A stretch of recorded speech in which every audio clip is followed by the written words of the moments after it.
আমরা ছাত্রদেরকে পাগড়ি দিয়েছি, খেয়াল করেন কি জন্য পাগড়ি দিলাম? কোরআনে কারীম মুখস্থ করেছে, কোরআনে কারীম হিফজ করেছে, এই জন্য। ঠিক না? পৃথিবীর অন্য কোনো কিতাব, অন্য কোনো গ্রন্থ মুখস্থ করা যায়ও না, মুখস্থ করলে কেউ পুরস্কারও দেয় না। রাসূল করিম সাল্লাল্লাহু আলাইহি ওয়াসাল্লাম ইরশাদ করেন, আল্লাহ তাআলার এই কালাম যারা মুখস্থ করবেন, কিয়ামতের ময়দানে তাদের মা বাবাকে সম্মানের মুকুট দেওয়া হবে। মা বাবা চাইলে তো তারা অন্যদিকেও পাঠাতে পারত, মা বাবা চাইলে তো তাকে অন্য কিছু শিখাতে পারত। ওই মা বাবা যেহেতু সন্তানকে কোরআন শিখিয়েছে, এই জন্য নবীজি বলেন এতটুকুন ত্যাগ দেওয়ার কারণে আল্লাহ তাদের মা বাবাকে সম্মানের মুকুট পরিধান করাবেন। আমরা আজকে যে পাগড়ি পরালাম, পাগড়ির রং কেমন? কিয়ামতের ময়দানে মা বাবাকে যে পাগড়ি পরাবেন, পাগড়ির রং কেমন জানেন? নবীজি বলেন চন্দ্র আর সূর্যকে একটা ঘরে ঢুকাইলে যে পর্যায়ের আলো হবে, ওই পর্যায়ের রঙের পাগড়ি হবে। এখানে একটা লাল লাইট আছে, এখানে একটা সাদা লাইট আছে। চাঁদ লালসা, চাঁদ সাদা আর সূর্য লালসা, দুটোটা একত্র করলে গোল্ডেন টাইপের হয়। আল্লাহ তাআলা এই রঙের উজ্জ্বল পাগড়ি এবং মুকুট পরিধান করাবেন কাকে? কোরআনের হাফেজদের মা বাবাকে। আল্লাহ আমাদের সবাইকে এই মর্যাদা অর্জনের তৌফিক দান করুন। এই পৃথিবীটাকে আল্লাহ বানিয়েছেন কোরআনের জন্য। সবাই বলেন তো, পৃথিবীটাকে আল্লাহ কেন বানিয়েছেন? বলেন না। কোরআনের জন্য। আমাদের নবীজিকেও আল্লাহ বানিয়েছেন কোরআনের জন্য। যদিও অনেকে বলেন যে সব কিছু তৈরি করা হয়েছে আমাদের রাসূলের জন্য, এটা আমাদের সমাজের মধ্যে একটা বর্ণনা আছে। যদি তিনি না হতেন তাহলে আসমান হতো না, তিনি না হলে জমিন হতো না, তিনি না হলে গ্রহ নক্ষত্র হতো না, তিনি না হলে কিছুই হতো না। মূলত তিনি হয়েছেন কোরআনের জন্য, তিনি হয়েছেন কোরআনের জন্য। আল্লাহ তাআলা কোরআন দিবেন কাকে দিবেন? আল্লাহ বলেন ইন্না আরাদনাল আমানাতা আলাস সামাওয়াত, আমি সাত আসমানকে জিজ্ঞেস করছি কোরআন দেব নিবা। ওয়াল আরদ, জমিনকে জিজ্ঞেস করছি কোরআন দেব নিবা। ওয়াল জিবাল, পাহাড়দেরকে জিজ্ঞেস করছি কোরআন দেব নিবা। ফাআবাইনা, সবাই বলছে না, পারবো না। আসমানে বলে আমি পারি না, পারবো না। জমিন বলেন না, পাহাড় বলে না। আল্লাহ বলেন ওয়া হামালাহাল ইনসান, আমি এমন এক জাতি বানিয়েছি, সেই জাতিকে কোরআন পেশ করেছি, তারা কোরআন গ্রহণ করেছে। সেই জাতির হামালাহাল ইনসান, এই ইনসানের প্রধান মেসদাক হলেন আমাদের নবীজি সাল্লাল্লাহু আলাইহি ওয়াসাল্লাম। আমাদের নবীজি এই কোরআন গ্রহণ করেছেন, আমাদের নবীজি এই কোরআন বহন করেছেন। সুবহানাল্লাহ বিহামদি। ভাইও, উদাহরণ দিলে বুঝবেন। আমাদের নবীজি সাল্লাল্লাহু আলাইহি ওয়াসাল্লাম 40 বছর বয়সে জিবরাইল আলাইহিস সালাম আসলেন। নবীজি গারে হেরায় ছিলেন। আয়েশা বলতেছে ইয়া রাসূলুল্লাহ ইকরা, পড়েন। এটাকে আমি ডিজিটাল যুগের ডিজিটাল উদাহরণ দিয়ে বুঝাই। আমাদের কাছে মোবাইল ফোন আছে না? মোবাইল ফোন, আমরা একটা মোবাইল থেকে আরেকটা মোবাইলে ফাইল ট্রান্সফার করি কির দ্বারা? ব্লুটুথ। বলেন না, এখন অনেক সফটওয়্যার আছে, কিন্তু মূলত একদম মোবাইলের মধ্যে মানে সেটআপ দেওয়া যেই ফাংশনটা, এটার নাম হলো ব্লুটুথ। বলেন মোবাইলের মধ্যে একটা ফাইল থেকে বা একটা মোবাইল থেকে আরেকটা মোবাইলে, একটা ডিভাইস থেকে আরেকটা ডিভাইসে একটা জিনিস পার করার জন্য কি ব্যবহার করি? ব্লুটুথ। এই হাদিসটাকে আমি ব্লুটুথ দিয়ে বুঝাই। রাসূল করিম সাল্লাল্লাহু আলাইহি ওয়াসাল্লাম গারে হেরায়, জিবরাইল আলাইহিস সালাম বলেন ইয়া রাসূলুল্লাহ ইকরা, আপনার ব্লুটুথটা অন করেন। কি বললেন? ইয়া রাসূলুল্লাহ আপনার ব্লুটুথটা অন করেন। আমাদের নবীজি বলেন আনা লাইসা বিকারিন, আমার কাছে ব্লুটুথ নাই, আমি পড়তে পারি না। জিবরাইল আলাইহিস সালাম আবার বললেন ইকরা, ইয়া রাসূলুল্লাহ আপনার ব্লুটুথটা অন করেন। নবীজি বলেন আনা লাইসা বিকারিন। জিবরাইল আবার বলেন ইকরা। ইয়া রাসূলুল্লাহ আপনার ব্লুটুথ অন করেন। নবীজি বলেন আমার কাছে ব্লুটুথ নাই। এবার আপনারা উলামায়ে কেরাম আছেন, মুরব্বিগণ আছেন, জিজ্ঞেস করেন। বুখারী শরীফের 3 নম্বর পৃষ্ঠার হাদিস। রাসূল করিম সাল্লাল্লাহু আলাইহি ওয়াসাল্লাম যখন বললেন আমার কাছে এই সফটওয়্যার নাই, এই সিস্টেম নাই, তখন জিবরাইল আলাইহিস সালাতু ওয়াস সালাম আমাদের নবীজিকে নিজের বুকে এভাবে চেপে নিলেন, বুকে টেনে নিলেন। বুঝতেছেন না আপনারা? বুকে টেনে নিয়ে একটা চাপ দিলেন। এই চাপটা হলো আল্লাহ প্রদত্ত এক শক্তিশালী সফটওয়্যারের ইনস্টল। এই চাপের বিনিময়ে নবীজির মধ্যে এমন এক যোগ্যতা এসে গেল যেখানে নবীজি শুরুই করতে পারেন না, সেখানে নবীজি পুরো 30 পারা বহনের শক্তি পেয়ে গেলেন। কি মজার কথা! জিবরাইল আলাইহিস সালাম এবার সফটওয়্যার ইনস্টল করে দিলেন, দিয়া ওনাকে এমন এক পাওয়ার, এমন এক শক্তি আল্লাহর প্রদত্ত দিয়ে দিলেন যে 6666 আয়াত, 114টা সূরা পুরাটাই এখন বহন করার ক্ষমতা চলে আসলো। এখানে এই লিঙ্কটাকে আমি আরো সহজভাবে আপনাকে বুঝিয়ে দেই, যেহেতু কথাটা আসছে। মনে করেন আমার মোবাইল থেকে আপনার মোবাইলে ফাইল ট্রান্সফার করলাম। বলেন আমি কাকে ট্রান্সফার করলাম? আমার মোবাইলে এটা মডেল সহ উল্লেখ আছে না নাই? যাকে আমি পাঠাইলাম সে কার কাছ থেকে গ্রহণ করলো, কোন মডেলের মোবাইল থেকে, এটা উল্লেখ আছে না নাই? ঠিক এই উল্লেখ থাকাটাকে বলা হয় সনদ। এই উল্লেখ থাকাটাকে কি বলা হয়? সনদ। কে আমাকে দিল তিনি জানেন, আমি কার থেকে নিলাম তিনি জানেন। বুখারী আমি কার কাছে পড়লাম, শেখ নাসির আহমদ খান সাহেব, তিনি কার কাছ থেকে নিলেন? হুসাইন আহমদ মাদানী রহমতুল্লাহ আলাইহি, তিনি কার কাছ থেকে নিলেন? মাহমুদ হাসান দেওবন্দি রহমতুল্লাহ আলাইহি থেকে, তিনি কার কাছ থেকে নিলেন? আল্লামা কাসেম নানতুবি রহমতুল্লাহ আলাইহি থেকে। এই যে সনদ, এটাকে ফাংশন ব্লুটুথের এই সিস্টেমটা রক্ষা করা। যেখানেই সিস্টেমটা থাকবে না সেখানেই সনদ কর্তন হবে, যেখানেই সনদ কর্তন হবে সেখানেই ভাইরাস ঢুকবে।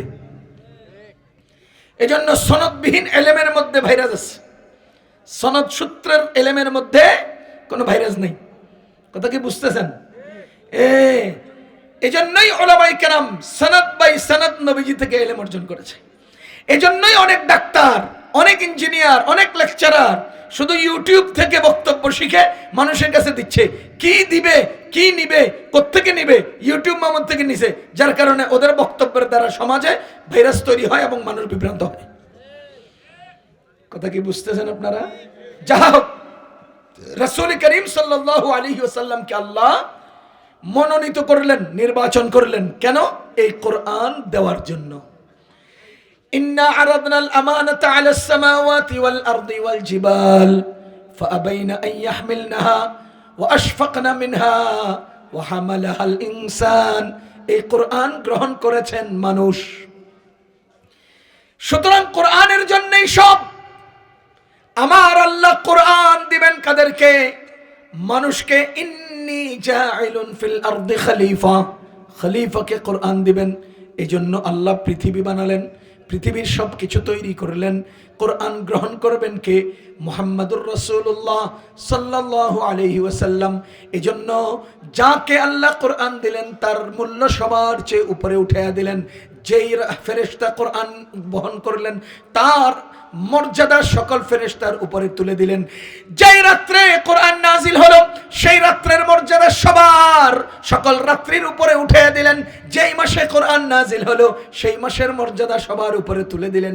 যেই জাতির উপর কোরআন নাজিল হলো সেই উম্মতে মুহাম্মাদি তথা আমাদেরকে আল্লাহ সবার উপরে মর্যাদাশীল করে দিলেন। সুতরাং দাম আমাদের জন্যে না আমাদের দাম কোরআনের জন্যে? কথা বলেন। আমাদের দাম কোরআনের জন্যে। আমাদের জিবরিল আলাইহিস সালামের দামও কোরআনের জন্যে, শবে কদরের দাম কোরআনের জন্যে, রমজান মাসের দাম কোরআনের জন্যে, মুহাম্মাদুর রাসূলুল্লাহ সাল্লাল্লাহু আলাইহি ওয়াসাল্লামের দাম কোরআনের জন্যে। মুসলমান, এই জন্য আমরা আজকে জানবো কোরআন বিষয়ক কিছু কথা। একটু মনোযোগ দিয়ে শুনবেন। আজকের আলোচনা কোরআন বিষয়ক কিছু কথা। এই প্রসঙ্গে অনেক কথা আমি খুব সংক্ষেপে 5টা পয়েন্টে কথা বলবো। 1 নাম্বার, কোরআন কি? বলেন তো, 1 নাম্বার বলেন। 2 নাম্বার, কোরআন কোথা থেকে আসলো? 3 নাম্বার, কোরআন হেফাজত করবেন কে? 4 নম্বরে কোরআনের ফজিলত কি? 5 নম্বরে কোরআন শিক্ষার গুরুত্ব কত? কয়টা পয়েন্ট? 1 নম্বর কোরআন কি, 2 নম্বর কোরআনের উৎস কি, 3 নম্বর কোরআন রক্ষাকারী কে, 4 নম্বর কোরআন শিখলে, কোরআন শিখালে ফজিলত কি, 5 নম্বর কোরআন শিখার গুরুত্ব কত। 1 নম্বর কোরআন কি? সবাই আমাকে খেয়াল করেন, বলেন কোরআন কি? কোরআন আল্লাহর কালাম। বলেন জোরে কোন, কোরআন আল্লাহর কালাম। 2 নম্বর, কোরআন বলেন আসমানি কিতাব। দুটোটা এবার বলেন, কোরআন কি? দুটোটা বলেন, আল্লাহর কালাম, আসমানি কিতাব। বুঝতেছেন না আপনারা? এই 2 পরিচয় উপরের আরো 2টা পরিচয় আছে কোরআনের, এটা হলো জমিনের। সেটা কি? কোরআন আমাদের নবীজির শ্রেষ্ঠ মুজিজা। বলেন কোরআন কি? আমাদের নবীজির শ্রেষ্ঠ মুজিজা। আরেকটা উত্তর, কোরআন কি? কোরআন বলেন মানব জাতির একমাত্র জীবন বিধান। কোরআন মানব জাতির একমাত্র জীবন বিধান। এবার আপনারা বলেন তো কোরআন কি? এই প্রশ্নের উত্তর কয়টা বললাম? 4টা। বলেন কোরআন কি? কয়টা উত্তর দিলাম? 2টা উপরের, 2টা নিচের, 2টা আসমানের উপরের, 2টা আসমানের নিচের। আসমানের উপরের 2টা উত্তর দেন। কোরআন কি? আল্লাহর কালাম, আসমানি কিতাব। জমিনের 2টা উত্তর দেন। কোরআন কি? নবীজির শ্রেষ্ঠ মুজিজা, মানব জাতির একমাত্র জীবন বিধান। মনে থাকবে? থাকবে না তো? কোরআন আল্লাহর কালাম, কোরআন আসমানি কিতাব। কালাম কি, কিতাব কি একটু বুঝেন। কালাম মুখের উচ্চারিত বক্তব্যকে বলে। কালাম কাকে বলে? মুখে উচ্চারিত কথাকে, বক্তব্যকে কালাম বলে। কিতাব কাকে বলে? কলমের দ্বারা লেখনীকে কিতাব বলে। বলেন তো মুখের কথা, সবাই বলেন কালাম। বলেন মুখের কথা কালাম, মুখের কথা কলমের লেখা কিতাব। তাহলে মুখের কথা কালাম, কলমের লেখা কিতাব। আপনারা কি বুঝতেছেন আমার কথা? এবার আপনারা বলেন তো কোরআন কি? আল্লাহর কালাম। তো কি অর্থ দাঁড়াইল? আল্লাহর মুখের কথা। কোরআন আল্লাহর মুখের কথা। মুখের কথাকে কি বলা হয়? কালাম। তাহলে কোরআন কি? যেহেতু কোরআন আল্লাহর কালাম, তার মানে কোরআন আল্লাহর মুখ থেকে বের হওয়া কথা। সুবহানাল্লাহ। আচ্ছা, কিতাব কি? কলমের লেখা। বলেন না কিতাব কি? কলমের লেখা। খাতায় কলমে যেটা লেখে এটার নাম কিতাব। এবার আপনারা বলেন কোরআন কি? আসমানি কিতাব। কয় না কোরআন কি? আসমানি কিতাব। এটা বুঝার জন্য আমি একটা সহজ উদাহরণ দেই। আমি এখন যে কথাগুলো বলছি, এই কথাগুলো কি? কালাম। এই যে রেকর্ড হচ্ছে, কালকে সকালবেলা যদি কেউ কানে হেডফোন লাগাইয়া আমার এই লেখাটা, আমার এই কথাগুলো, আমার এই বক্তব্যগুলো বসে বসে লেখে, বলেন তো যিনি এটা শুনে শুনে লিখছেন তার খাতায় লেখনীটার নাম, আর আমার এখন বলাটার নাম। তাহলে আমার মুখের বলাটার নাম কালাম, আবার আমার এই কালামটাকে কেউ যদি লিখেন তখন ওই লেখনীটার নাম হয়ে যাবে কিতাব। এবার বলেন কোরআন কি? কার কালাম? তার অর্থ কি? আল্লাহর কথা। বলেন তার অর্থ কি? এবার কোরআন আসমানি কিতাব, তার মানে কোরআনকে ফেরেশতাদের মাধ্যমে আল্লাহ লিখিয়েছেন লৌহে মাহফুজে। কোরআন আল্লাহরই জবান থেকে নির্গত কথা, কিন্তু সেগুলো ফেরেশতাগণ লিখছেন কোথায়? লৌহে মাহফুজে। যার বদৌলতে ওই কোরআনটা হয়ে গেল আল্লাহর কালাম, ওই কোরআনটা হয়ে গেল আসমানি কিতাব। কথা কি বুঝতেছেন না আপনারা? এবার এখানে একটা রহস্যের কথা বলি। আল্লাহ রাব্বুল আলামিন আসমানি কিতাব নাজিল করেছেন বড় বড় 4টা, ছোট ছোট অনেক কিতাব ছিল। বড় কিতাব কয়টা? মুসলমান বড় কিতাবের একটা হলো জবুর, একটা ইঞ্জিল, আর একটা তাওরাত, আর একটা কোরআন। মজার ব্যাপার হলো কোরআন ছাড়া যত কিতাব আছে সবগুলো শুধু কিতাব। কোরআন ছাড়া যত কিতাব আল্লাহ নাজিল করেছেন সব ছিল কিতাব। কোরআন কালাম, অতীতের কোন কিতাব কালাম ছিল না। কথা বুঝতেছেন নি আপনারা? অতীতের কোন কিতাব কালাম ছিল না। কালাম কয়টা? কোনটা? কোরআন একমাত্র কালাম। এবার ভালো করে বুঝেন, আমার এই কাগজ, এর মধ্যে অনেক কিছু লেখা আছে না নাই? এই লেখনী পরিবর্তন করা যায়, কমানো যায়, বাড়ানো যায়, সংযোজন করা যায়, বিয়োজন করা যায়। কিন্তু আমার এই মুখের বক্তব্য পৃথিবীর কেউ আমার মতো করে পরিবর্তন করতে পারবে না, কাটতে পারবে না, সংযোজন করতে পারবে না। ও মুসলমান, কাগজের মধ্যে আমি লিখলাম, লিখে হুজুরকে দেখালাম। হুজুর বললেন এখানে কথা লম্বা হয়ে গেছে, এটার দরকার নাই, শর্ট করে দিলেন, কমানো গেল। এখানে একটু অসম্পূর্ণতা রয়ে গেছে, কিছু কথা বাড়ালে সুন্দর হয়, বাড়ায় দিলেন, সংযোজন হয়ে গেল। বুঝা গেল লেখনির মধ্যে কমানো যায়, বাড়ানো যায়।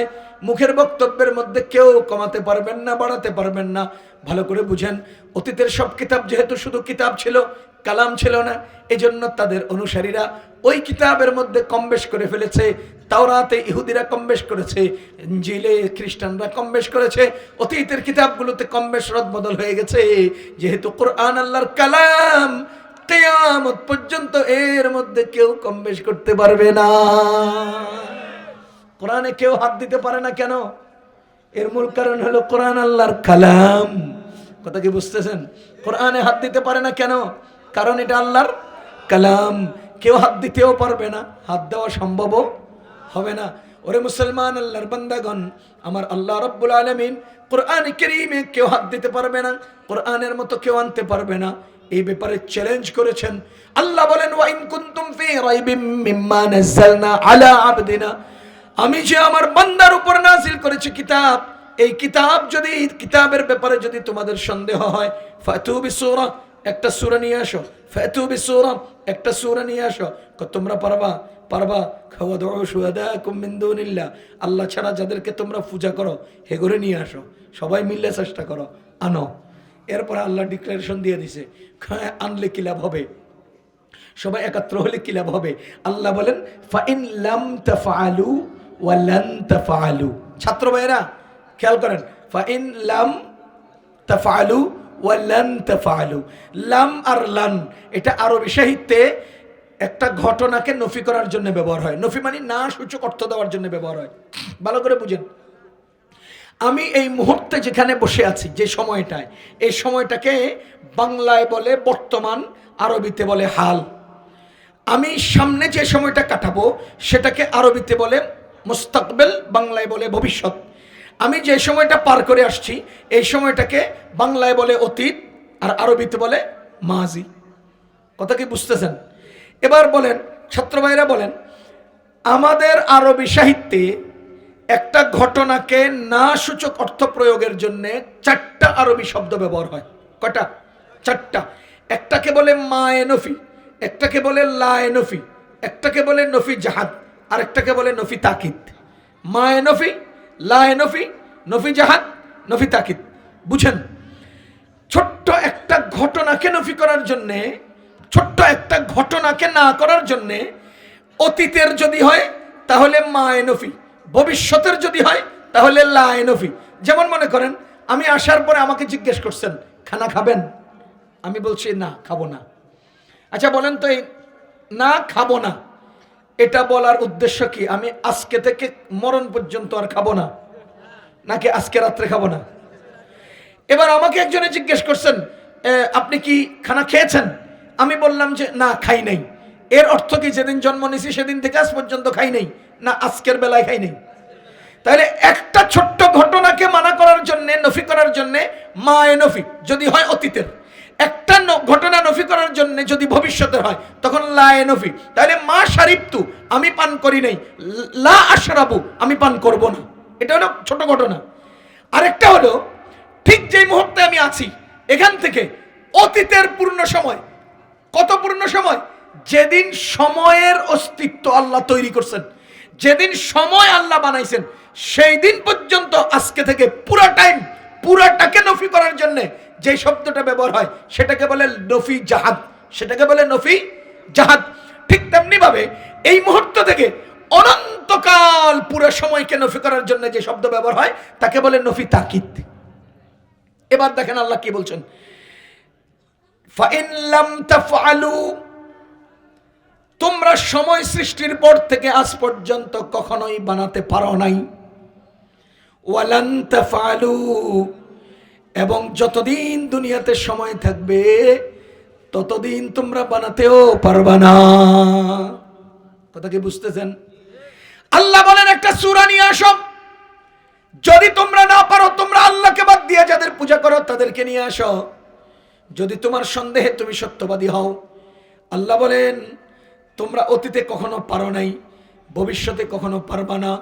ও মুসলমান, আল্লাহ সূরা বনী ইসরাঈল এর এক আয়াতে বলেন, কুল লা ইন ইজতামাআতিল ইনসু ওয়াল জিন্নু আলা আন ইয়াতু বিমিসলি হাযাল কুরআন, যদি তোমাদের সমস্ত মানুষ, সমস্ত জিন, আদম আলাইহিস সালাম থেকে কিয়ামত পর্যন্ত সমস্ত মানুষ যদি একত্রে দুনিয়াতে আসে, আদম আলাইহিস সালাম থেকে কিয়ামত পর্যন্ত সমস্ত মানুষ যদি এত লম্বা হায়াত পায়, আদম আলাইহিস সালাম থেকে কিয়ামত পর্যন্ত সমস্ত মানুষ যদি খাওয়া দাওয়া নাওয়া ঘুম এবং সমস্ত ব্যস্ততা বাদ দিয়া এই কোরআনের মতো একটা কোরআন বানানোর মেহনত করে, আরে শুধু মানুষ না, আল্লাহ বলেন যদি সমস্ত জিনেরাও একত্র হয়, জিন এবং মানুষ একসাথে অবস্থান করে, এরপরে এক গ্রুপ অন্য গ্রুপকে সহযোগিতাও করে, আল্লাহ বলেন লা ইয়াতুনা বিমিসলিহি ওয়ালাউ কানা বা'দুহুম লিবা'দিন যাহিরা, এক গ্রুপ অন্য গ্রুপকে সহযোগিতা করেও যদি কোরআনের মতো করে আনতে চেষ্টা করে, লা ইয়াতুন, কোশ্চেনকালেও আনতে পারবে না।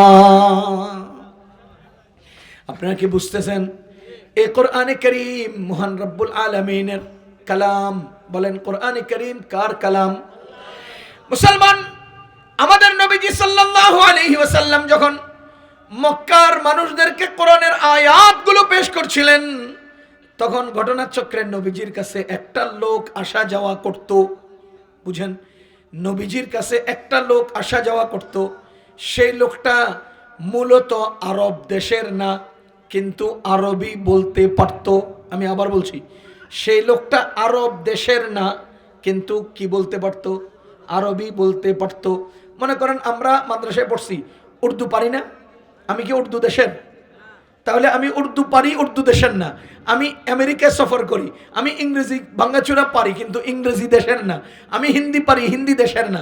আমরা কিতাবে ফার্সি ভাঙ্গাচুরা পড়ছি, ফার্সি পারি, ফার্সি দেশের না। তাহলে আমি কোন দেশের? বাংলাদেশের। সুতরাং আমার ভাষা মূল কথা কি? বাংলা। তাহলে আমি উর্দুতে কথা বললি, উর্দু ভাষার হয়ে যাই? উর্দু দেশের হয়ে যাই না।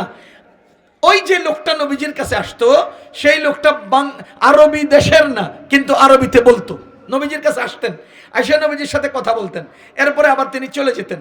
পরে আমাদের নবীজির উপর আয়াত নাজিল হতো, নবীজি মানুষের কাছে আয়াত বলতেন। তো মানুষে বাজারে হাইটে হাইটে কি কয়, ও মোহাম্মদের কাছে ওই যে লোক একটা আসতো, হ্যাঁ আড়ালে দরজার পিছনে মোহাম্মদরে শিখায়, আর মোহাম্মদ আয়েশা আম করে হুনায়। বুঝতেছেন? লোকটা যে আসে, এই লোকের মোহাম্মদকে শিখান, আর মোহাম্মদ আয়েশা আমাদের সামনে এটি বয়ান দেন। আমার আল্লাহ বলেন, ওয়ালাকাদ না'লামু আন্নাহুম ইয়াকুলুন ইন্নামা ইউআল্লিমুহু বাশার।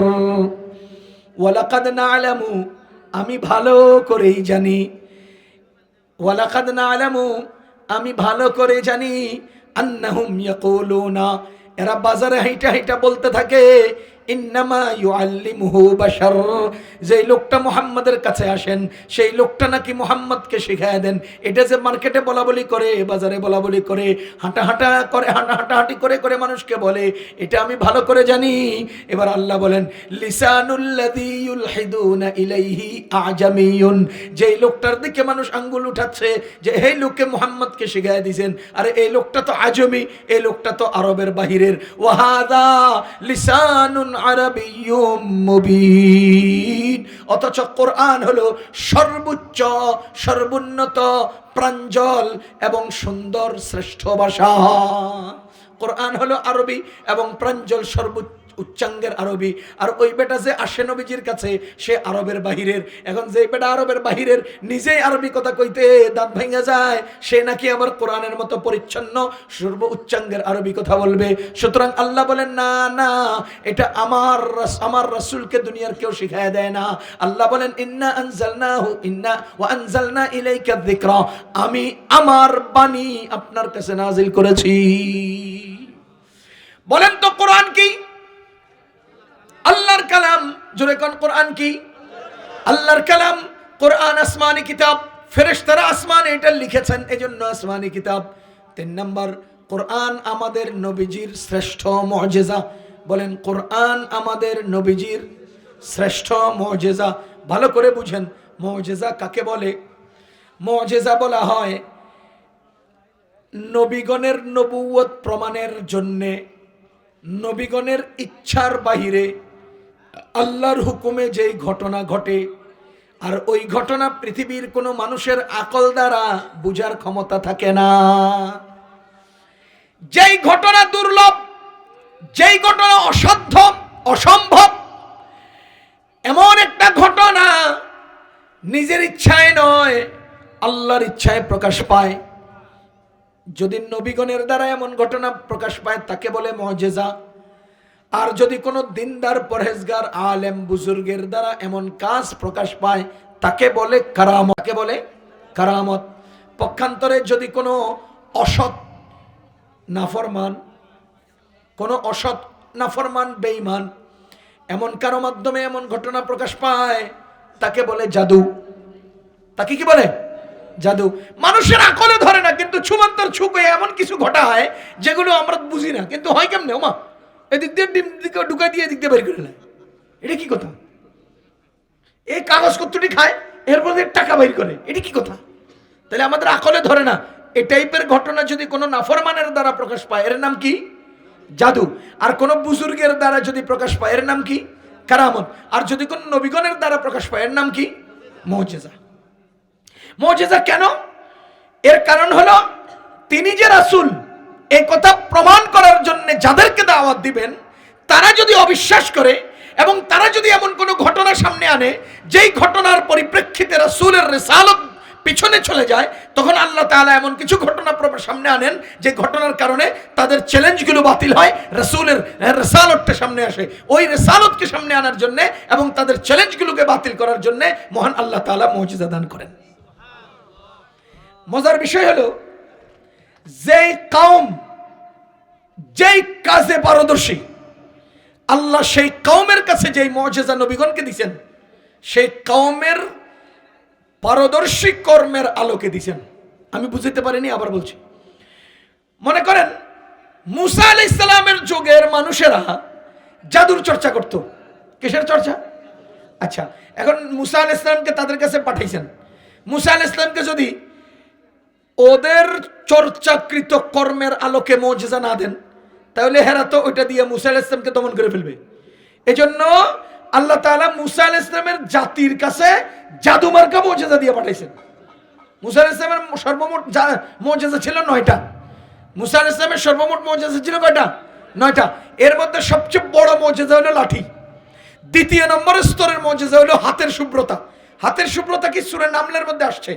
হাতের শুভ্রতা হলো ওই যে জাদুকররা জাদু দেখাইতো, হেরা 2 জায়গায় হাত দিয়া চুমন্তর ছু লাগবেল কি লাগ বললে তাদের হাত এমন সাদা হয়ে যেত যে মানুষের চোখ ঝলসে যাওয়ার মতো।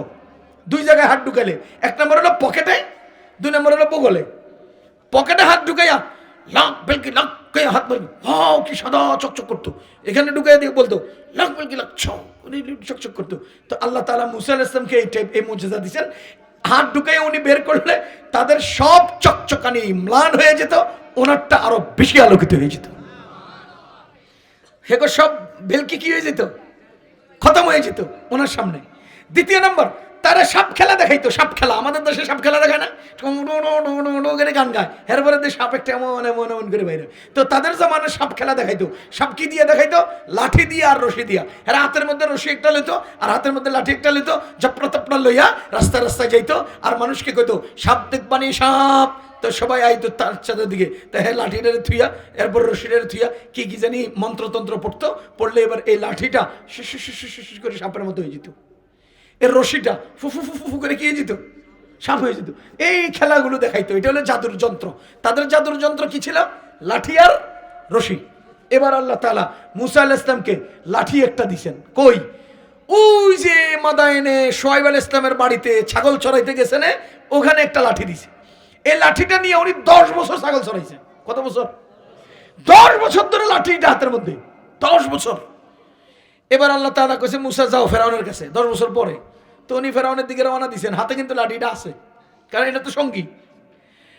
যখন আল্লাহ তাআলা ডাকলেন মুসা আলাইহিস সালাম ফেরাউনের দেশে যান, প্রতিমধ্যে হঠাৎ করে ওনার স্ত্রী অসুস্থ হলেন, আগুনের দরকার। তো এবার ওনারা বলতেছেন, এটা সূরা তাহা, সূরা নামল এবং অন্য সূরা কাসাস কয়েকটা সূরাতে আয়াতগুলো আসছে। মুসা আলাইহিস সালাম সঙ্গীদেরকে বলতেছে তোমরা এখানে থাকো, আমি একটু ওদিক থেকে কি হালকা ধোঁয়া ধোঁয়া টাইপের লাগে, কি জানি আগুন আগুন টাইপের লাগে, ওখানে গেলে হয়তো আগুন পাবো, আর না হলে আগুন কই পাওয়া যায় এটার সন্ধান পাবো। তো গেছেন এখানে, যাইয়া দেখেন আগুনের কিছু নেই, গায়েবীভাবে আওয়াজ আসতেছে মুসা আমি তোমার রব, তুমি এক পবিত্র জায়গায় আসছ, জুতাগুলো খুইলে তারপরে আহ। তো উনি জুতা খুইলে আস্তে আস্তে সামনে গেছেন। কে আছেন সাথে? আল্লাহর কেউ নেই। এবার আল্লাহ তাআলা মুসা আলাইহিস সালামের লগে বাইল করতেছে। বাইল কি করে? বাইল বুঝেন? খাতির করে, খাতির, মজা করে। খাতির করে কেন? উনসিয়ত তৈরি করার জন্য। মনে করেন ছোট্ট একটা বাচ্চা, এই বাচ্চাটার সাথে আমি খাতির জমাবো। তো জমাইতে গেলে কি জিগাই, তোমার হাতে এটা কি? ও ঘড়ি, সুন্দর তো ঘড়িটা। কি কই? ও তোমার হাতে এটা কি? চিপস। কে লয়ে দিছে? এদিকে আহ। তো হ্যাঁ যদি আপনি হাসি দিয়ে ঘড়ি আর চিপস কন, তো হ্যাঁ দিনের মধ্যে আপনার প্রতি একটা আকর্ষণ তৈরি হবে, একটা ভয় দূর হবে। এরপর আপনি যদি কেন এদিকে আহ, তো একেবারে তেপ তেপ করে আপনার কাছে চলে আসবে। এটা একটা সিস্টেম। তা আল্লাহ তাআলা মুসা আলাইহিস সালামকে কাছে ডাকছেন, জুতা খুলে আসো। গেছেন, মা তিলকা বিয়ামিনিক, মুসা তোমার এটা হাতে এটা কি? আল্লাহ কি দেখেন না এটা কি? এ ভাই বলেন, আল্লাহ দেখেন না? দেখেন। কিন্তু আল্লাহ যে প্রশিক্ষণটা দিবেন, এই প্রশিক্ষণ লাঠির প্রশিক্ষণ, মাথার টুপির না, প্রশিক্ষণ গায়ের পোশাকের না। খেলাটা যে খেলতে হবে গিয়া, সেখানে মানুষের সাথে খেলা হবে জাদুর, খেলা হবে লাঠির। সুতরাং আল্লাহ তাআলা যেটা দিয়ে শিখাইবেন এটার নাম নিছেন।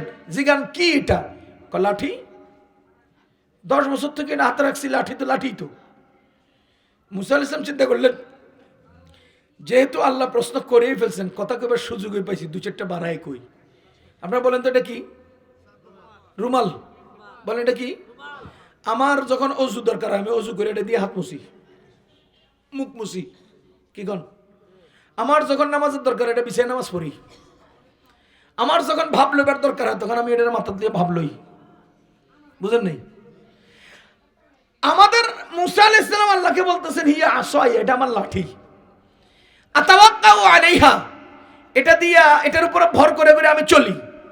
ওয়া আহুশু বিহা আলা গানামি, এটা দিয়ে কাঁঠাল পাতা পাইরা আমি ছাগলরে খাওয়াই।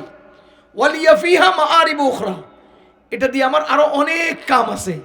আমি রাস্তায় কুত্তা দেখলে পিটাই, সান্দাবাজও পিটাই, মাঝে মধ্যে আওয়ামী লীগও পিটাই। কি? ওয়ালিয়া ফিহা মাআরিবু উখরা, আরো কত কাম এর মধ্যে আমার, চোর ডাকাত কত কিছু পিটাই এটা দিয়া। আচ্ছা, আল্লাহ তাআলার সাথে কথাবার্তা হয়েছে, আল্লাহর লগে উনসিয়ত তৈরি হয়েছে। এবার আল্লাহ বলতেছেন ফালকি মা ফি ইয়ামিনিক, তোমার হাতে যেটা আছে এটা ছেড়ে দাও। তো উনি এটা মাটিতে ছাড়লেন। আল্লাহ হুকুম করছে, হাতের মধ্যে আছে, ছাড়তে যে ছাড়ছে। আল্লাহ এটা মাটিতে পড়ার সাথে সাথে সাপ হয়ে গেছে। সুবহানাল্লাহ। মাটিতে পড়ার সাথে সাথে কি হয়ে গেছে? সাপ হইয়া চুপচাপ হইয়া রয় নাই, চুপচাপ শুয়ে নাই। সাপ হইয়া তো শুয়ে থাকতে পারে। সাপ হইতে হইলে তার মাথাটা বড় হইতে হবো, পিছনটা লেজ হইতে হবো চিকন। আরে হাতের লাঠির কি পিছন চিকন ছিল নাকি? কিন্তু এটা চিকন হয়ে গেছে, এটা মাথাটা এরকম বড় হয়ে গেছে। কেমন জানি এটা সাপ হয়ে গেছে। আল্লাহ বলেন না, এটা সাপ হইয়া শুয়ে রয় নাই। ফাইদা হিয়া হাইয়াতুন তাসআ, এটা সাপ হইয়া মাথারে উঠাইয়া ফা ফা শুরু করছে। আচ্ছা আপনারা বলেন তো, এনে সঙ্গে কেউ আছে দিনে না রাত্রে? কোন পাহাড়ের পাদদেশে, উপত্যকায়, গাছগাছালি, কত কিছুর মাঝখানে, চিন্তা করেন না, নিরিবিলি নীরব। হঠাৎ করে হাতের মধ্যে লাঠিটা মাটিতে ছাড়লে, হ্যাঁ যদি সাপ হইয়া ফাল মারে, আপনার কাছে কেমন লাগবো?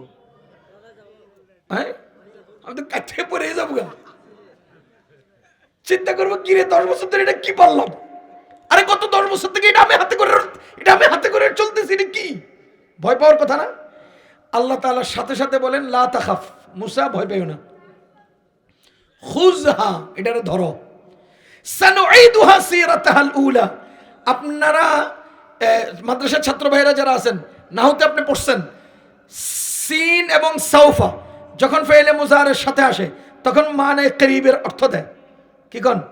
সানুঈদুহা, তার মানে তুমি হাতের ছোঁয়া লাগানোর সাথে সাথে এটা আমি আবার লাঠি বানায় দেব। তোমার হাতের ছোঁয়া লাগার সাথে সাথে এটা কি হয়ে যাবে? লাঠি হয়ে যাবে। আরে মুসা আলাইহিস সালাম আবার এটার হাত দিছেন, এটা আবার লাঠি হয়ে গেছে। বলেন মুসার হাতে কি? মাটিতে পড়লো, ধরলেন, এই তো শিখানি হয়ে গেছে, এই তো শিখানি হয়ে গেছে। ওই যে ওরা হাতের লাঠি আর রশি দিয়ে দিয়ে রাস্তা রাস্তায় জাদু দেখায়। মুসা আলাইহিস সালাম যখন দাওয়াত নিয়ে যাবেন তখন এরা সব এরকম জাদুর যন্ত্রগুলো সাথে নিয়ে মুসারে ঘিরে ধরবে। বুঝেন নাই? সব ঘিরে ধরবে। মুসা তো তাদের উপর দিয়া তাদেরকে পর্যদস্ত করতে হবে, তার রিসালাতকে উপর উঠাতে হবে, তাদের সমস্ত চ্যালেঞ্জগুলোকে দমন করতে হবে। সুতরাং আল্লাহ তাআলা শিখাইয়া দিলেন যে এমন এক খেলা আসবে, আসেন খেলা হবে কইয়া তোমার সামনে দাঁড়াইবে, তখন তুমি খেলাটা দেখাই দিও। এবার ফেরাউনে কি করছে? মুসা যখন গেলেন, এখানে অনেক লম্বা কথা। মুসা আলাইহিস সালাম যখন গেলেন তখন ফেরাউনে কই, জাদুকর, বড় বড় জাদুকর কোনটি আছে সবটি ডাক। কোন ছোট জাদুকর দিয়ে হবে না, আজকে মুসার ভেলকি দেখাবো। কি কয়? মুসাকে আজকে কি দেখাবে? ভেলকি দেখাবে। কালা ফিরআউনু তুনি বিকুল্লি সাহিরিন আলিম, সূরা ইউনূসের আয়াত। ফিরআউন সারা দেশে অ্যানাউন্স করেছে, সমস্ত বড় বড় জাদুকর, সিনিয়র জাদুকর, শিক্ষিত জাদুকররা আমার সামনে দাঁড়াও, আমার সামনে আসো। আচ্ছা আপনারা বলেন আল্লাহ তাআলার মেহেরবানি কত বড়। এখানে যদি এই সব জাদুকরের কাছে মুসা আলাইহিস সালাম একা একা দাওয়াত নিয়ে যেতেন, কয় বছর লাগতো? বছরের পর বছর লাগতো না? কিন্তু আল্লাহ তাআলা মূল জায়গায় পৌঁছায় দিয়েছেন। তো ফেরাউনে অ্যানাউন্স করছে যে যেখানে আসো আসো। যদি মুসা আলাইহিস সালাম ডাকতেন তো একজনে কইতো আমার আগামীকালকে ইয়াতে কক্সবাজার প্রোগ্রাম, আমি মুসার দাওয়াতে যেতে পারবো না। কেউ কইতো আমার দিনাজপুরে প্রোগ্রাম, মুসার দাওয়াতে আমি যেতে পারবো না। কিন্তু ফেরাউনে যখন ডাকছে তখন সবাইরে ফোন করে কয়ে দিছে, এই প্রধানমন্ত্রী ডাকছে, কক্সবাজারের প্রোগ্রাম ক্যান্সেল, দিনাজপুরের প্রোগ্রাম ক্যান্সেল, কলকাতার প্রোগ্রাম ক্যান্সেল। সব প্রোগ্রাম নিজেদেরটা ক্যান্সেল কইরা বাদশার প্রোগ্রামে সবাই হাজির হইছে। বুঝতেছেন আপনারা? কি দেখাইবো? বেলকি, বেলকি কি দেখাবে? বেলকি দেখাবে। যখন মুসা আলাইহিস সালাম সাথে তার ভাই হারুন আলাইহিস সালাম সহ দুইজনে গেলেন, ফেরাউনের আসন তৈরি করা হলো। হাজার হাজার জাদুকর, সিনিয়র জাদুকররা জমা হলো। যদি একজন জাদুকরের খেলা দেখতে 10,000 মানুষ জমা হয়, এবার বলেন সেই সময় এই মুসা আলাইহিস সালামকে ভেলকি দেখানোর জন্য কি পরিমাণ জাদুকর আসছে? কোন কোন কিতাবে আসছে 40,000 জাদুকর একত্র হয়েছে। বলেন যেখানে সিনিয়র জাদুকর 40,000, সেখানে জুনিয়র আর নিম্ন জুনিয়র কত, সেখানে নতুন নতুন শিখতেছে এমন কত, কি পরিমাণ জাদুকরের সমাগম হয়েছে। এত বিশাল জাদুকরের এক মজমার মধ্যে যখন নাকি তাদের লোক বেশি, মুসা আলাইহিস সালাম আর হারুন আলাইহিস সালাম কয়জন? জোরে বলেন কয়জন? ও মজার ব্যাপার হলো তাদের দুইজনের সাথে আরো একজন ছিলেন। কে ছিলেন? ওই যে সূরা তাহার মধ্যে আয়াত আসছে, আল্লাহ যখন বললেন ইযহাবা ইলা ফিরআউন, ও মুসা হারুন তোমরা দুইজন ফিরআউনের কাছে যাও। এবার তারা দুইজন একত্রে হাত তুলে বলেন রব্বানা, ও আল্লাহ, ইন্নানা নাখাফু, আমরা ভয় পাইতেছি তারা আমাদের সাথে বাড়াবাড়ি করতে পারে, উল্টাপাল্টা করতে পারে। আল্লাহ তাআলা বলেন লা তাখাফা, তোমরা ভয় পাইও না, ইন্নানি মাকুমা, আমি আল্লাহ তোমাদের সাথে সাথে আছি। আমি সাথে থেকে কি করবো? আসমাউ, হেরা কি কয় শুনমু, ও আরা, হেরা কি করে দেখমু। কি কয়? ইন্নানি মাআকুমা আসমাউ ওয়া আরা, আমি তোমাদের সাথে আছি, তারা কি বলে শুনবো, তারা কি করে দেখবো, কোনো চিন্তার কারণ নাই, তোমরা যাও। যখন দুইজন দাঁড়ালেন, সব জাদুকররা একত্র হলো।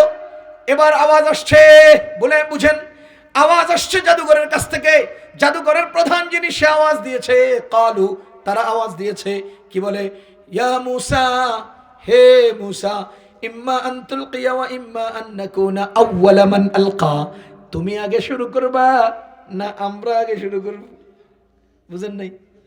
ভাব আসে, লোক বেশি ভাব আসছে। কালু ইয়া মূসা, হে মূসা, ইম্মা আন তুলকিয়া, তুমি আগে ফেলবা, ওয়া ইম্মা আন নাকুনা আউওয়ালা মান আলকা, নাকি আমরা আগে ফেলবো। ট্রচে ব্যাটিং কে করবে? বুঝলেন? ব্যাটিং কে করবে? তুমি ব্যাটিং না আমরা ব্যাটিং?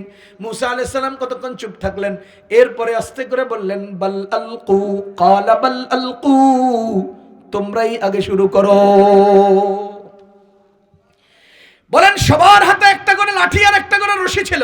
40,000 জাদুকর হলে 80,000 জাদু যন্ত্র আসছে কিনা? ফাইদা হিবালুহুম ওয়া ইসিয়ুহুম, কোরআন বলে তাদের রশিগুলো আর লাঠিগুলো ইউখাইয়ালু ইলাইহি, তার দিকে ধাবিত হতে লাগলো, আন্নাহা তাসা, ফা ফা করে মাথা উঠাইয়া ফানা ধইরা সবগুলো জাদুর যন্ত্র সাপ হইয়া মূসার দিকে ছুটতে লাগলো। কত হাজার সাপ একত্রাইতেছে, যেরকম কত হাজার সাপ আইতেছে। এরা নামায় দিয়ে কয় লাগবেল কি লাগ, যা তেলেসমত যা, মূসারে খা। সবটি রশি সাইরা লেঞ্জা টিপ দিয়ে কয় যা যা মূসারে খা। ছুটছে সবগুলো মূসা আলাইহিস সালামের দিকে। সাথে আল্লাহ আছেন কিনা? আল্লাহ বলেন ফাআউজাসা ফি নাফসিহি খীফাতান মূসা। আলেম ওলামা বলতে পারবেন খীফাতুন খাউফুন থেকে আসছে। খাউফুন বলা হয় ভয়। যেই ভয় আমরা রাত্রে বেলা পাই, যেই ভয় কয়েকদিন আগে ভূমিকম্প হয়েছে আর আমরা পাইছি, এটারে কয় ভয়। বুঝতেছেন নি? ঠাডা পড়লে যে লা ইলাহা ইল্লা আনতা সুবহানাকা পড়ি, ওই যে ভয়, এটার নাম ভয়। এই যে সাপ দেখলে যে আমরা লাফ দিয়ে উঠি, ছিলিক মেরে উঠে, এটার নাম ভয়। আল্লাহ বলেন ফাআউজাসা ফি নাফসিহি খীফাতাম মূসা। মূসা আলাইহিস সালাম ভয় পান নাই, কিন্তু ভয়ের মতো সামান্য ঝিলিক তার দিলে ধাক্কা দিয়েছে। খীফাতুন মানে 1000 গুণের 1 গুণ। ভয় যেটারে বলে ভয়, এই ভয়ের 1000 গুণের 1 গুণ, মানে হালকা সামান্য তার দিলের মধ্যে ধাক্কা লাগছে, ভয়ের উদ্রেক হয়েছে। ভয় পান নাই, কিন্তু ভয়ের সামান্য কি হয়েছে? ফাআউজাসা ফি নাফসিহি খীফাতাম মূসা। মূসা আলাইহিস সালামের দিলের মধ্যে হালকা ভয়ের হোঁচট লাগছে, ভয়ের টাচ লেগেছে। আল্লাহ তাআলার সাথে সাথে বলেন লা তাখাফ, মূসা ভয় পাইও না, ইন্নাকা আনতাল আ'লা, এই তো তোমারটা ছাড়তে দেরি, তুমি বিজয়ী হতে দেরি হবে না। মূসা আলাইহিস সালাম হাতের লাঠিটা ছেড়ে দিলেন। মুসলমান তার দিকে উল্কার বেগে ছুটে আসে সব হিংস্র প্রাণীগুলো, সেই সাপগুলো যখন মূসা আলাইহিস সালামের দিকে ছুটে আসতেছে, মূসা আলাইহিস সালাম লাঠিটা ছাড়ার সাথে সাথে এক লোকমায় সবগুলো সাপ গিলে ফেলছে। লোকমা একটা হওয়ার 2 সূরত, একটা হলো অপ করে খাবলি মারা, আর একটা হলো ফুট করে টাইনা গিলে ফেলা। বুঝতেছেন নি? বোয়াল মাছের টাকি মাছ দেখলে খপ করে মারে, কি কোন? আবার ওই যে ব্যাং, হ্যাঁ, ছোট্ট একটা পিঁপড়া মাকড় দেখলে লম্বা একটা জিব্বা মেরে করে টেনে খুলে। দুজনের খাবার কিন্তু খাবলা মারা আলাদা, সিস্টেম আলাদা। তো মূসা আলাইহিস সালামের সাপ হয়তো বিশাল হইয়া ফপ করে খাবলা মেরে গিলে ফেলছে, আর না হলে ওই তার হালতে সে ছিল, কিন্তু এক টানে পুরো ময়দানের সব সাপগুলো নিয়ে নিছে। এই দৃশ্য দেখার পর যারা জাদুকর ছিল এরা সবাই এমনভাবে পর্যদুস্ত হয়েছে, শুধু পর্যদুস্ত হয় নাই, বরঞ্চ তাদের অন্তর্চক্ষু খুলে গেছে এবং তারা বুঝে ফেলেছে যে আমরা জমের হাতে ধরা পড়েছি।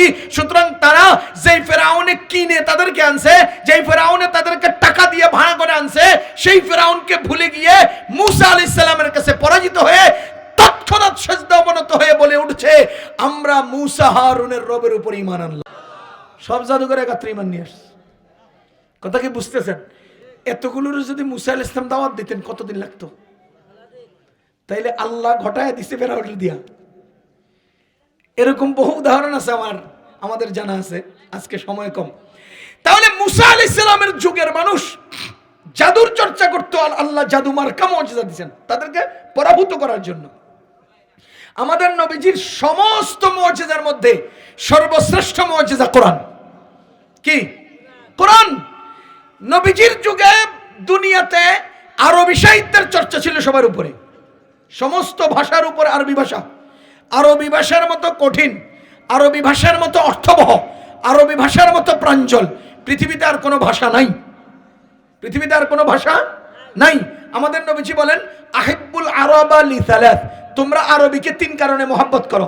লিআন্নী আরবিয়ুন, আমি আরবি, ওয়াল কোরআনু আরবিয়ুন, আল্লাহর ভাষাও আরবি, ওয়া লুগাতু আহলিল জান্নাতি আরবিয়ুন, জান্নাতের মানুষের ভাষাও হবে আরবি।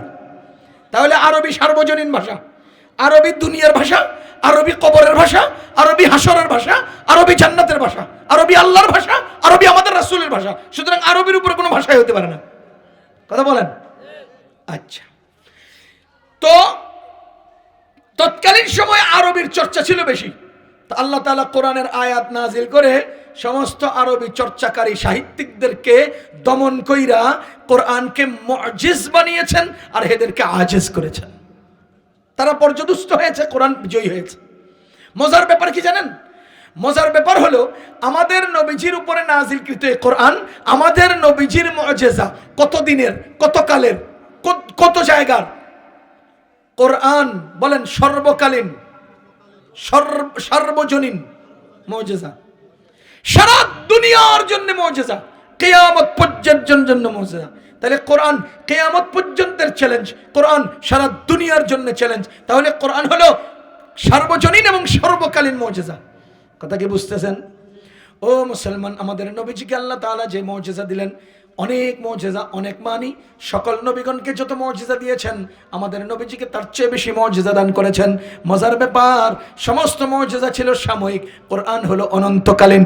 সমস্ত মুজিজা ছিল কিছু সময়ের, কোরআন ছিল অনন্তকালীন। যেমন নবীজির হাতের আঙ্গুল মোবারক থেকে পানি বেরিয়েছে, এটা সাময়িক মুজিজা ছিল। যেমন আল্লাহর রাসূলের সাথে হরিণী কথা বলেছেন, এটা সাময়িক মুজিজা ছিল। যেমন রাসূল সাল্লাল্লাহু আলাইহি ওয়াসাল্লামের উপরে মাথার উপরে ছায়া দিয়েছে, এটা সাময়িক মুজিজা ছিল। নবীজি সাল্লাল্লাহু আলাইহি ওয়াসাল্লাম চাঁদকে দ্বিখণ্ডিত করে দুই ভাগ করে তৎকালীন সময়ের মানুষদেরকে দেখিয়েছেন, এটা সাময়িক মুজিজা ছিল। কিন্তু কোরআন নবীজি চলে যাওয়ার পরেও কিয়ামত পর্যন্তের মুজিজা। সুতরাং কোরআন আমাদের নবীজির শ্রেষ্ঠ মুজিজা। 4 নম্বর, কোরআন মানব জাতির একমাত্র জীবন বিধান। বলেন কোরআন কি? কয় না মানব জাতির একমাত্র জীবন বিধান। এটা বুঝার জন্য অনেক লম্বা কথার দরকার নাই, শুধু ইশারা দেই। বলেন কোরআন মানব জাতির একমাত্র জীবন বিধান। সুতরাং পৃথিবীর যেই প্রান্তে মানব জাতি আছে, সব মানব জাতির জন্য কোরআন জীবন বিধান। পৃথিবীর যতকাল পৃথিবীতে মানব জাতি থাকবে, সব কালের জন্য কোরআন জীবন বিধান। কথা কি বুঝতেছেন? পৃথিবীর যেখানেই মানব জাতি থাকবে, পৃথিবীতে যতদিন মানব জাতি থাকবে, সেখানে এবং ততদিন কোরআন জীবন বিধান। আপনারা কি আমার কথা বুঝেন? এবার আসেন, পৃথিবীতে মানব রচিত অর্থনীতি আছে না নাই? সমাজনীতি, কয় না রাষ্ট্রনীতি। ও মুসলমান, আপনারা রাষ্ট্রনীতি নিয়ে লেখাপড়া করেন, আপনারা যারা দুনিয়ার জাগতিক শিক্ষা অর্জন করেন, আমি আপনাদেরকে দামি বানানোর জন্য বলছি, আপনাদের এই জাগতিক শিক্ষায় অর্থনীতি আছে, সমাজনীতি আছে, বিজ্ঞান আছে, ভূগোল আছে, রাষ্ট্রনীতি আছে, পরিবার নীতি আছে, বহু নীতি আপনাদেরকে শেখানো হয়। আল্লাহর কসম, দুনিয়ার জাগতিক শিক্ষা ব্যবস্থায়, দুনিয়ার নীতিতে, দুনিয়া পরিচালনার ক্ষেত্রে যেহেতু এটা আল্লাহ প্রদত্ত নয়, সেহেতু এটা অঞ্চল ভেদে পরিবর্তন হয়। যেহেতু আল্লাহর প্রদত্ত নয়, সেহেতু এটা ভাষা পরিবর্তনে এই সিলেবাস পরিবর্তন হয়। যেহেতু আল্লাহ প্রদত্ত নয়, সেহেতু সরকার পরিবর্তনে এই সিলেবাস পরিবর্তন হয়। খোদার কসম, আওয়ামী লীগের আমলে যে সিলেবাস ছিল তার আগে এটা ছিল না, আজকে সেটা নাই। সরকার পরিবর্তনের কারণে শিক্ষার সিলেবাস পরিবর্তন হয়েছে। ইন্ডিয়ার শিক্ষা সিলেবাস বাংলাদেশের শিক্ষা সিলেবাস এক নয়। অঞ্চলের ব্যবধানে শিক্ষার সিলেবাস পরিবর্তন হয়েছে। আমেরিকার সিলেবাস আর আমাদের এই দেশের সিলেবাস এক নয়। ভাষার পরিবর্তনে সিলেবাস পরিবর্তন হয়েছে। খোদার কসম, যেই দিন কোরআন নাজিল হয়েছে সেই দিন থেকে যতদিন মানব জাতি থাকবে, যতদূর মানব জাতি থাকবে, সবার জন্য যেহেতু আল্লাহ প্রদত্ত জীবন বিধান, এজন্য কোথাও পরিবর্তন হয় না। কথা কি বুঝতেছেন? আমি বাঙালি, আমার জন্য কোরআনের সিলেবাস অবিকল সেভাবেই পড়তে হবে, সেভাবেই শিখতে হবে। আমেরিকায় যেভাবে শিখে, আরবিরা যেভাবে শিখে, ইংরেজিরা যেভাবে শিখে, উর্দুরা যেভাবে শিখে, ভারত যেভাবে শিখে, পাকিস্তান যেভাবে শিখে, চায়না যেভাবে শিখে, আমি বাঙালি, আমার জন্য সেভাবেই শিখতে হবে। কারণ আমি মানব জাতি, আমাকেই আমার আল্লাহ জীবন বিধান দিয়েছেন। আল্লাহর জীবন বিধান অপরিবর্তনশীল। সুতরাং কিয়ামত পর্যন্ত কোরআন একভাবে, এক অবস্থানে সারা দুনিয়াতে বিদ্যমান থাকবে। কথা কি বুঝতেছেন? সুতরাং কোরআন কি বলেন, উত্তর দেন, এটা বলে শেষ করে দিই। কোরআন কি? আল্লাহর কালাম। দ্বিতীয় নম্বর আসমানি কিতাব।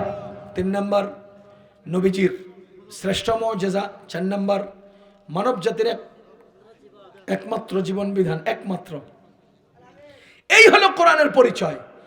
এবার কোরআন নাজিল হলো কোত্থেকে, কোরআন আসলো কোত্থেকে, কোরআনের হেফাজত করবেন কে, কোরআনের ফজিলত কি, কোরআন শিক্ষার গুরুত্ব কত, কোরআন নাজিল করলেন কে? সবাই বলেন আল্লাহ। কোরআন আসলো কোত্থেকে? আল্লাহ নাজিল করেছে। কোরআনের হেফাজতকারী কে? আল্লাহ। কোরআনের ফজিলত কি? কোরআনের প্রতিটি হরফে 10 নেকি। কোরআনের শিক্ষার গুরুত্ব কত? কোরআনের কাছে 2টা জিনিস আছে। বলেন, কোরআনের ভিতর কয়টা জিনিস আছে? এক নম্বর হলো কোরআনের বিধিবিধান, 2 নম্বর হলো কোরআনের সহিশুদ্ধ তেলাওয়াত। কোরআনের বিধিবিধান, 2 নম্বর কোরআনের সহিশুদ্ধ তেলাওয়াত। তাহলে কোরআনের সহিশুদ্ধ তেলাওয়াত শিক্ষা করা প্রত্যেক মুসলমানের জন্য ফরজে আইন। কোরআনের বিধিবিধান শিক্ষা করা প্রত্যেক মুসলমানের জন্য ফরজে আইন। বুঝছেন নি আপনারা? কোরআনে কোনটা হালাল কোনটা হারাম এটা যে বর্ণিত হয়েছে, সে হালাল হারাম শিখা এবং সেই মতো চলা, এটা ফরজে আইন। কোরআনের সহিশুদ্ধ তেলাওয়াত শিক্ষা করা ফরজে আইন। যার কোরআন তেলাওয়াত সহি নেই, তার জীবনের এক ওয়াক্ত নামাজ সহি নেই।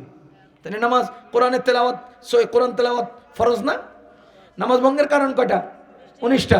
এর মধ্যে প্রথমটা কি? নামাজে অশুদ্ধ পড়া। তাহলে নামাজে অশুদ্ধ পড়লে নামাজ ফাসাদ হয়। নামাজে 6টা ভিতরে ফরজ আছে, 6টা। নামাজের ভেতরে 6 ফরজ। 1 নম্বর তাকবীরে তাহরিমা বলা, 2 নম্বর কিয়াম করা, 3 নম্বর কেরাত পড়া। এই যে কেরাত পড়া কোরআন তেলাওয়াত ফরজ, এই ফরজ যদি আপনার না হয় তাহলে নামাজ হবে কিভাবে? সুতরাং প্রত্যেক মুসলমানের জন্য নামাজের তেলাওয়াত করার জন্য সহিশুদ্ধ তেলাওয়াত শিক্ষা করা ফরজ। প্রত্যেক মুসলমানের জন্য কোরআনের বিধিবিধান শিক্ষা করা ফরজ। আল্লাহ তাআলা আমাদেরকে কথাগুলো বুঝার তৌফিক দান করুন। আল্লাহ তাআলা আজকে যে 73 জন ছাত্রকে আমরা পাগড়ি দিয়েছি, এই সকল ছাত্রদেরকে জামানার মুজাদ্দিদ আশরাফ আলী থানভী রহমতুল্লাহ আলাইহির মতো কবুল করুন। এই মাদ্রাসাকে আল্লাহ তাআলা কবুল করুন। সুবহানাল্লাহি ওয়া বিহামদিহি, সুবহানাকাল্লাহুম্মা ওয়া বিহামদিকা, আশহাদু আল্লা ইলাহা ইল্লা আনতা, আস্তাগফিরুকা।